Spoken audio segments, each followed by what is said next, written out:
Olá, Rádio Mateus 6:33, falando de Vila Velha para toda a internet. E hoje nós vamos meditar em Colossenses, capítulo 3, do versículo 5 ao versículo 11. Versículo 5 ao versículo 11 de Colossenses 3, que fala da nova vida em Jesus Cristo.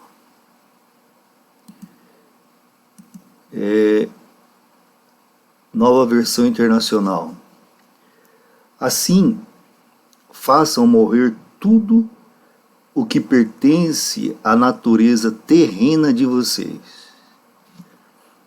imoralidade sexual, impureza, paixão, desejos maus e a ganância, que é a idolatria.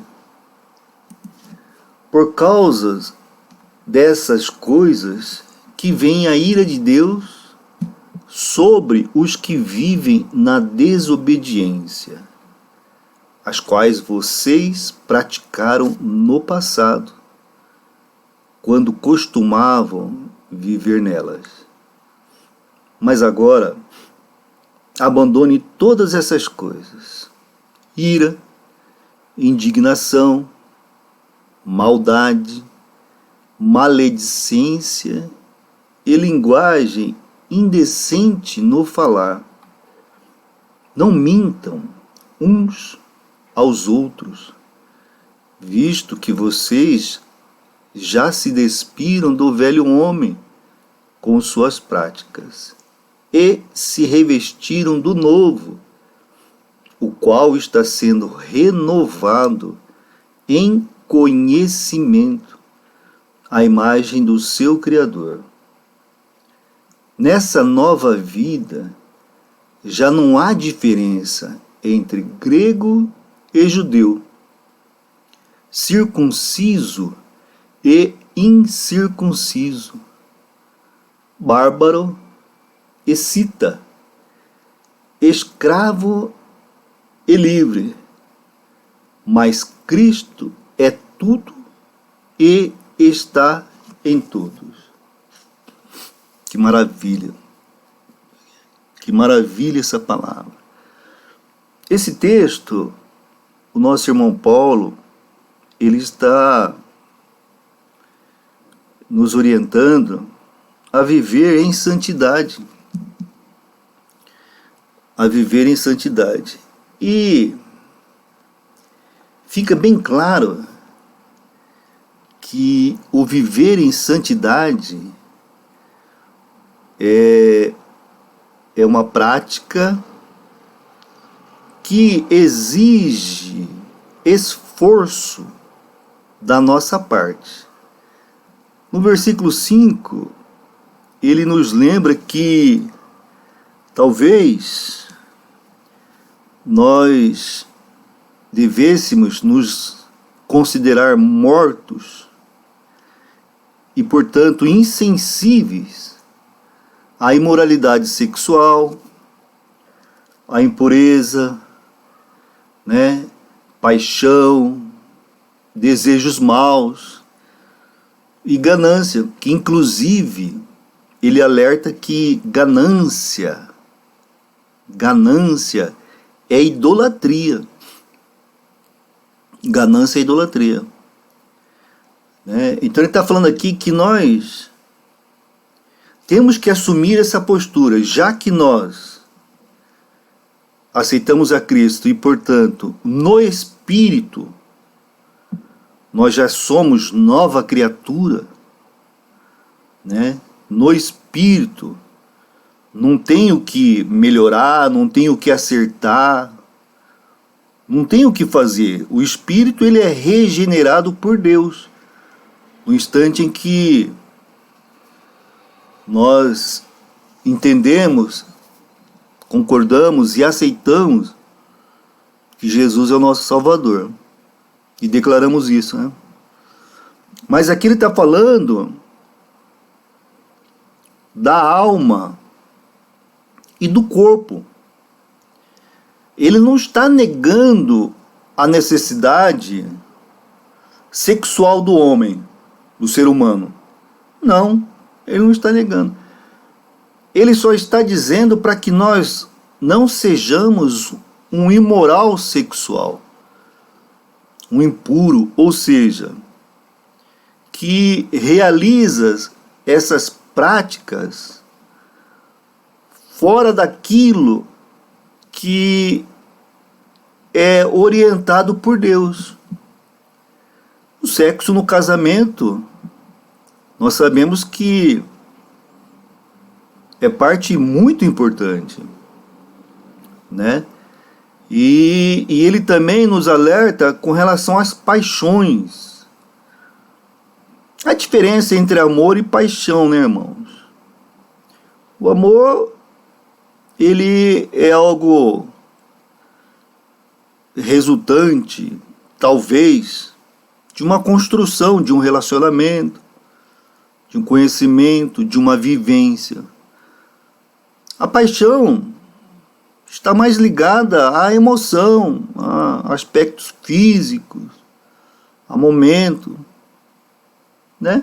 Então ele está dizendo que a paixão, ela é sem controle. A paixão é sem controle. Nós, quando estamos apaixonados por algo,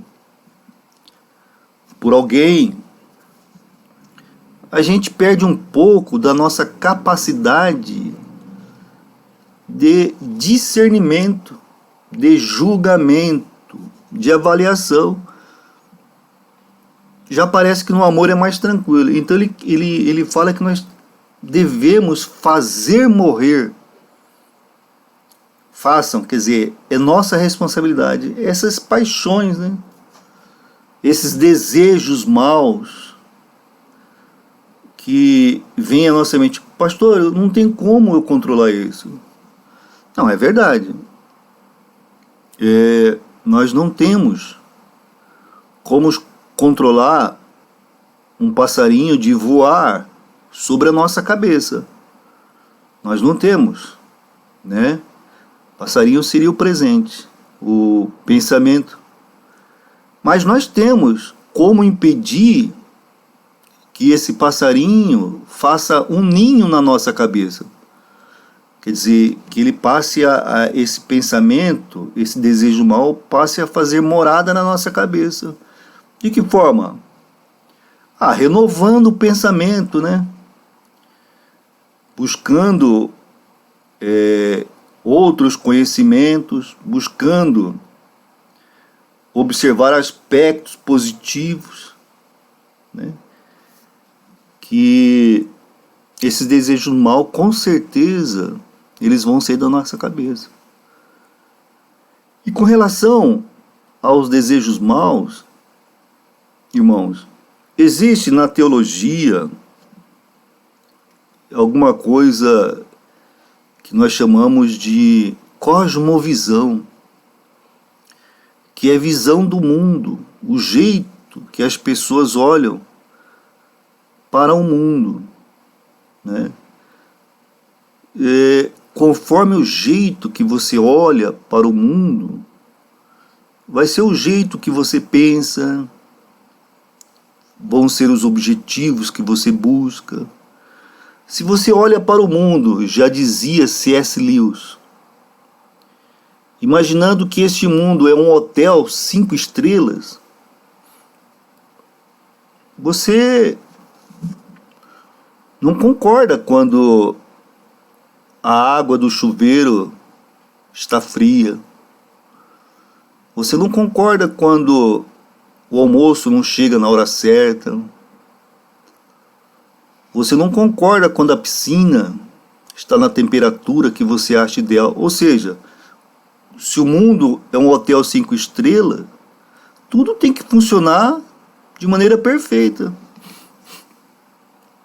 O mundo, ele foi um hotel 5 estrelas até o pecado entrar no mundo. até o pecado entrar no mundo.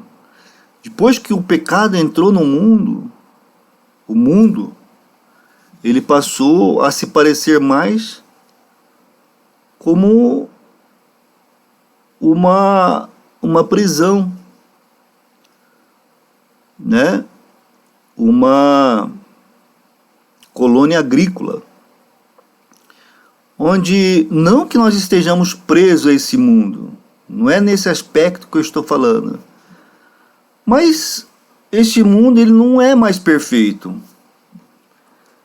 Esse mundo não é mais perfeito. Nós, infelizmente, vemos crianças já nascer predestinada a morrer antes de conhecer a infância, a adolescência. Nós nos deparamos com diversas injustiças praticadas por homens. Neste mundo tem terremotos, tem pandemias, né? Por quê? Porque não é mais perfeito. Então, nós temos que olhar para esse mundo vendo ele de maneira como a Bíblia descreve. É um mundo caído, mas ainda neste mundo caído, o nosso Deus manifesta o seu poder através das belezas existentes. O sorriso de uma criança, uma flor, a vida, né? Um olho humano. Quer dizer, ainda há milagres. Mas, se nós olharmos com bastante cuidado e com um olhar negativo, a gente vai perceber que naquele mar tão lindo tem tubarão. Tem tubarão, entendeu? Então, a cosmovisão, o jeito, qual é o jeito, pastor, que o senhor acha que nós temos que olhar no mundo? Como Jesus Cristo olhou. Como Jesus Cristo falou, no mundo tereis aflição, mas eu venci o mundo. Então nós temos que olhar, nós temos que ter um pensamento, um raciocínio, explorando o aspecto positivo. Explorando o aspecto positivo. E isto é de nossa responsabilidade.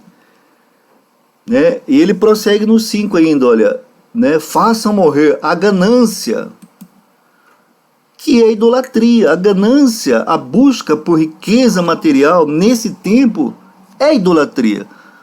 Alguns imaginam que idolatria é só o ídolo. Aquele é o jeito mais claro, exposto do que é idolatria. Alguns condenam aquela idolatria. A Bíblia também condena, é claro. Mas também são idólatras. Por quê? Porque buscam na religião uma satisfação da sua ganância, de querer ficar rico. A Bíblia fala que isso é idolatria, né? E prosseguindo no versículo 6, ó, e é por causa dessas coisas, da imoralidade sexual, da impureza, da paixão, dos desejos maus e da ganância, que vem a ira de Deus. A ira de Deus se refere ao julgamento divino para estas condutas. E que ao final, se não houver arrependimento, com mudança de comportamento, haverá o castigo. Haverá o castigo, né? Que virá através do julgamento. Então, a ira de Deus sobre os que vivem na desobediência. Aqueles que insistem. Pastor, de vez em quando passa uma ideia pela cabeça. Não. Está falando aqui os que vivem. Os que têm prazer nisso. Os que faz isso como uma prática de vida. É o pecado, irmãos. Todos nós vamos pecar. A luta é para não pecar. Para não pecar, mas todos nós vamos pecar. Temos que lutar com todas as nossas forças, como ele fala no 5 aqui, faça morrer. Isso aqui trata-se de uma luta para não incorrer. Mas se incorrer, rapidamente temos que pedir perdão a Deus e nos consertar. Deixar de fazer isso. E não viver com a culpa. Acabou. Deus perdoou, se arrependeu, mudou de comportamento. E não viver com a culpa. Não carregar esse fardo da culpa. Não repetir mais o erro, mas continuar na caminhada cristã. Ele fala então, né, que é por causa daquelas condutas que vem o julgamento de Deus sobre os que vivem na desobediência, os quais nós, ele fala vocês, né, mas é nós aqui, nós praticamos no passado. Nós praticamos no passado, quando costumávamos viver aquela vida, né, viver aquela vida. E aí vem a segunda relação, né, de pecado aqui. Mas agora abandone todas essas coisas. Tem as 5 lá de cima, que nós falamos. E tem mais essas 5 aqui, ó. Agora abandone todas essas coisas. A ira. A ira. Né? A indignação. A indignação. A maldade. A maledicência e linguagem indecente no falar.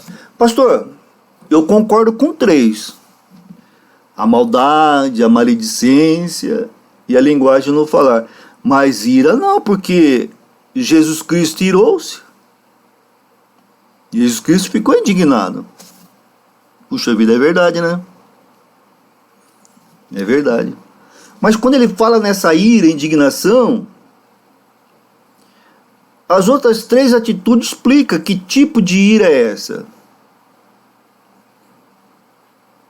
Jesus Cristo, ele ficou irado, mas contra o pecado que estava se praticando no templo, vendendo indulgências, né, explorando a fé das pessoas. Ele ficou indignado com isto. E irou-se, uma ira santa. Então essa ira não é contra pessoas. Não é contra pessoas. É contra a conduta das pessoas, contra o pecado da pessoa. Né? E essa indignação não é contra pessoas. É contra posturas. Quer um exemplo? Nós elegemos alguns representantes nossos para o Congresso. No período de eleição, eles têm uma postura. Aí quando eles assumem, eles mudam de postura. Nós não ficamos irados? Não contra eles, mas contra a postura deles. Essa ira, ela não pode passar de um dia para o outro, né? Porque fará tanto mal a nós quanto ao outro, mais mal a nós do que ao outro. Mas a indignação, ela tem uma solução. Ficamos indignados, mas tem uma solução. Na próxima eleição, nós escolhemos outros. Então a ira, a indignação, é uma ira e indignação sem fundamento. É uma ira e indignação contra pessoas. Né? Paulo pede para que nós mudemos de comportamento. Aí ele no 9, não mintam uns para os outros. Não mintam uns para os outros. Visto que vocês já se despiram do velho homem com as suas práticas. A orientação também é para que não seja um sincericida, né, irmãos? O que é isso, pastor? É aquele que destrói uma amizade porque não sabe a hora de falar a verdade. Destrói um relacionamento porque não sabe a hora. É claro que a mentira, ela sempre vai interromper uma unidade. E a mentira destrói a confiança. Isso é evidente, é claro. Né? Ela destrói as relações e pode, inclusive, conduzir a conflitos sérios. Conflitos sérios. Né? Por isso nós não podemos exagerar, né? Nem propagar mentiras, divulgar mentiras, porque isso vai provocar intrigas, isso vai provocar o mal, né? Nós temos que ter o compromisso em falar a verdade, mas esse falar a verdade é em amor. Falar a verdade em amor. Como que é falar a verdade em amor, pastor? É falar a colocação das palavras de forma que aquela verdade venha trazer uma melhoria na relação, venha trazer esclarecimento para a situação, e não o contrário, que não venha trazer discordância.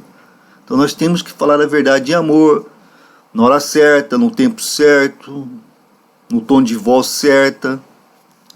Tá? É muito comum as pessoas deixarem para falar a verdade na hora que estão iradas, que estão brigando. Marido e mulher começam a discutir por nada, por uma coisa banal, e aí começam a falar as verdades, mas estão iradas, né? Estão tristes, estão emocionalmente descontroladas, e é verdade, mas vai fazer mal. Então nós temos que tomar muito cuidado com isso, né? E um jeito certo de fazer isso é sempre orar para Deus e, se possível, retardar o falar a verdade em 24 horas. Se possível. Né? Se possível. Pedir um tempo para pensar. Se possível. Mas tudo isso é como o Paulo falou lá em cima, é treinamento, né, irmão? É exercício. Não é fácil. Não é fácil porque nós temos aquelas características que nós nascemos, uns mais sanguíneos, outros mais... enfim, cada um tem um jeito de ser, né? Então é treinamento e ação do Espírito Santo que pode alterar. Com certeza o Espírito Santo ele pode nos ajudar nesse controle emocional, né? Então olha, não mintam uns aos outros. E no versículo 10, não mintam uns aos outros, visto que vocês já se despiram do velho homem com as suas práticas, e se revestiram do novo homem. Né? O velho homem, nós podemos fazer uma comparação com Adão, que é o que gerou o pecado em nós. O novo homem, Jesus Cristo, através do Espírito Santo, né? Quando nós aceitamos a Cristo. Vocês se revestiram do novo homem, né? O qual este novo homem, através da capacitação do Espírito Santo, está sendo renovado. Então a gente percebe que o Espírito, ele é novo. A hora que a gente aceita Jesus Cristo. Agora, a nossa alma, que é onde estão as nossas vontades, as nossas emoções e a nossa mente, elas precisam ser renovadas, né? Então Paulo está falando aqui, olha, o qual está sendo renovado em conhecimento. para muitos, isso que a gente lê na Bíblia aqui é uma novidade. Nossa, eu não imaginei que a Bíblia tivesse isso. Muitos pensam assim. Então, é preciso ter esse conhecimento, ter essas informações. Por quê? Porque a nossa alma, ela sofre a influência do Espírito, que vem de Deus, mas sofre também a influência da carne, irmãos. Impureza, malícia, maledicência, desejos maus, da carne. Quando fala carne aqui nesse texto, não é a carne do corpo físico, é a carne que é o mundo, sofre a influência do mundo, das práticas do mundo, das regras do mundo.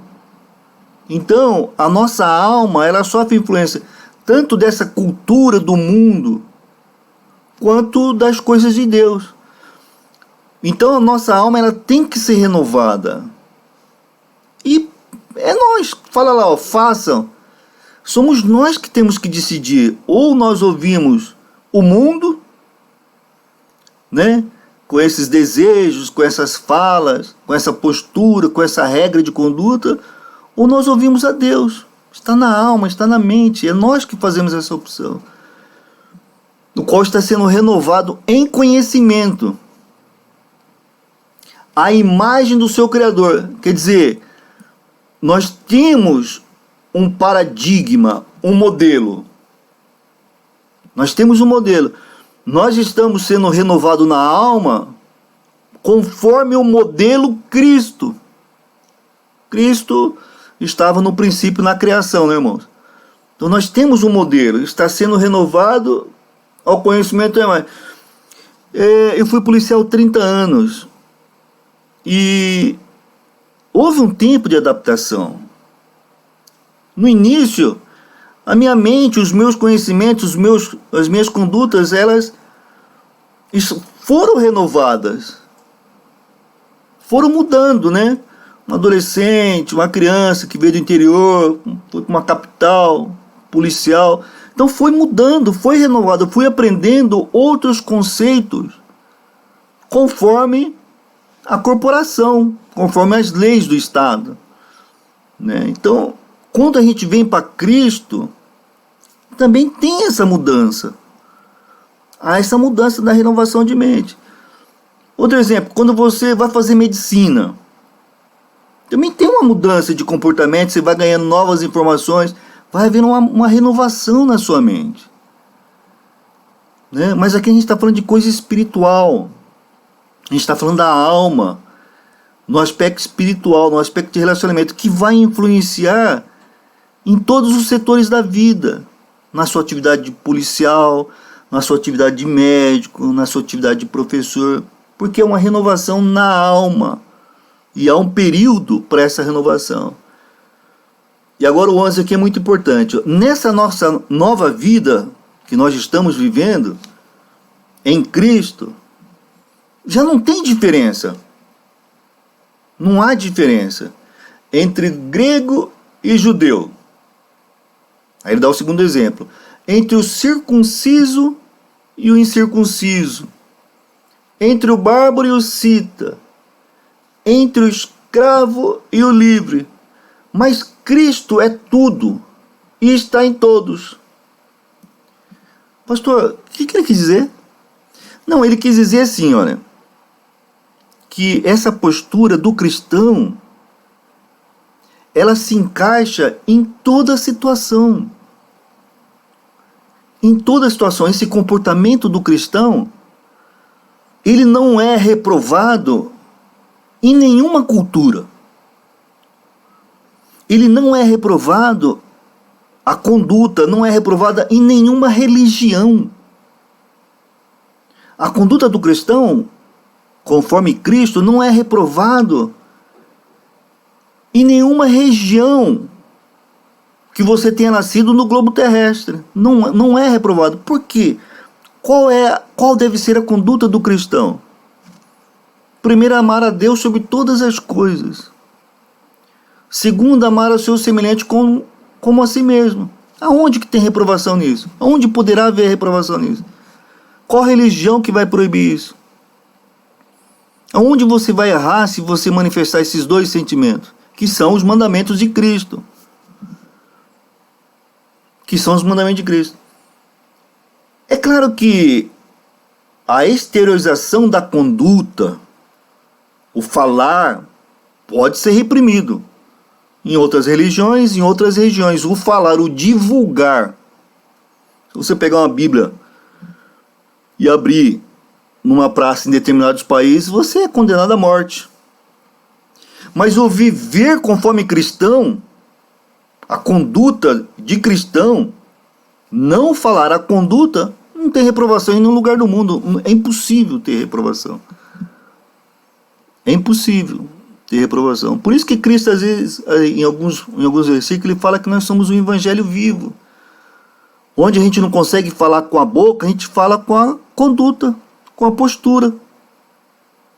Onde não dá para ler o texto, que as pessoas leiam nós. Né? Então, é muito difícil, às vezes, você falar, mas da minha cultura, porque eu sou de família, de descendente e tal, a gente era diferente. Sim, irmão, mas a conduta cristã não contraria nenhuma cultura, não contraria. Não há ninguém que impeça você de fazer o bem para o outro, de você amar o outro e de amar o Deus. Há regras que proíbem você de falar que Deus é esse, de você abrir o seu livro, né? Há regras em alguns países do mundo. Mas na conduta cristã não há regra. Então nós temos que ter essa conduta cristã. E essa conduta cristã para nós, ela é um exercício. Só que não é um exercício sozinho. Agora nós temos o apoio do Espírito Santo, né? É um exercício para que a nossa natureza terrena ela morra, né? Como orientado pelo apóstolo. Esses desejos pelas coisas do mundo, né? Esse desejo de estar bem com o mundo, ele seja renovado na nossa mente. Nós temos que estar bem com Deus. E ser cristão, não há como ser impedido de você ser cristão. E em nenhum lugar do planeta chamado Terra. Talvez em nenhum lugar você terá dificuldade em servir ao seu Deus. O que você não pode, em alguns lugares, como já enfatizei, é manifestar isso. Mas dentro do seu coração, dentro da sua mente, ninguém pode impedir. Ninguém pode impedir. Tá certo, irmãos? Então que nós tenhamos sabedoria para poder passar em todos os ambientes. Cristo falou para Deus, olha, eu não peço para que os tire do mundo, mas que os livre do mal. Então, que Deus nos dê capacidade e sabedoria para passar por todos os ambientes, né, e não nos contaminar. Fica imaginando um médico. O médico atende todo tipo de pessoas. Houve todo tipo de confissão de fé. Porque no último minuto as pessoas se apegam a seu Deus. Se o médico fosse fazer acepção de pessoas, ele não seria um bom médico. Da mesma forma o policial, né? Se for fazer acepção em razão da cor, do dinheiro, da manifestação religiosa, não seria um bom policial. De igual forma o atendente de um balcão. Nós temos que saber diferenciar o nosso amor por Deus e o nosso amor pelos nossos semelhantes. Fugir de toda a culpa, né, porque nós já nos arrependemos e entregamos para Cristo. Não viver sob o medo, porque em Cristo somos mais do que vencedores. E lutar contra a ganância, porque é idolatria. Essa é a conduta do cristão. Essa é a conduta do cristão. Tá bom, irmãos? Vamos orar. Senhor meu Deus, obrigado pela palavra. por esse tempo. Obrigado porque o Senhor é um Deus bondoso, Pai. Senhor, que essas verdades elas possam ser esclarecidas pelo Espírito Santo e ser realidade na nossa vida, Pai. Senhor, como é difícil ser cristão, porque o mundo religioso nos constrange, Pai. O mundo religioso quer nos impor conduta, quer nos impor jeito de pensar, de falar, mas não vimos isso na Tua Palavra. A Tua Palavra, o mandamento do Senhor é amar a Deus sobre todas as coisas, Deus único, e a seu semelhante como a si mesmo. Há maior simplicidade que essa? Não há, meu Deus. Não há, não há. Mas os homens criam ritos, os homens criam peso, os homens impõem medo, os homens enaltecem a culpa, e os homens despertam a ganância, Pai amado. Tudo contra o que o Senhor fala. Pai, que nós possamos manter a mente fixa no Senhor. Que o Senhor possa nos capacitar, ó Pai, nos trazer alegria, livrar de toda a culpa, livrar de todo o medo, e nos livrar da idolatria, da ganância. Que nós possamos viver esse tempo de paz, de tranquilidade, Senhor meu Deus, ainda em meia tormenta. E que as pessoas olhem para nós e vejam Cristo manifesto. Cristo manifesto. Ah, Pai, abençoa aquele, cura, restabelece a saúde daquele que passa por dificuldade no corpo. Mas que não seja a nossa vontade, mas a Tua vontade, ó Pai. Também aqueles que sofrem na alma, sabemos que Satanás ataca na alma.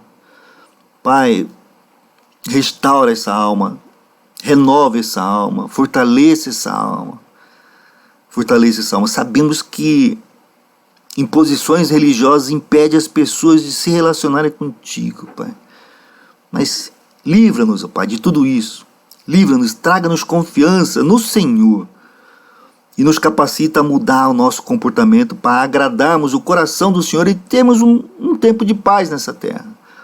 Abençoa os relacionamentos na família, nas igrejas, nos locais de reunião, onde se fala de Deus, no governo, na sociedade como um todo, comércio, hospitais, trânsito, onde haja um humano, Pai amado, abençoe.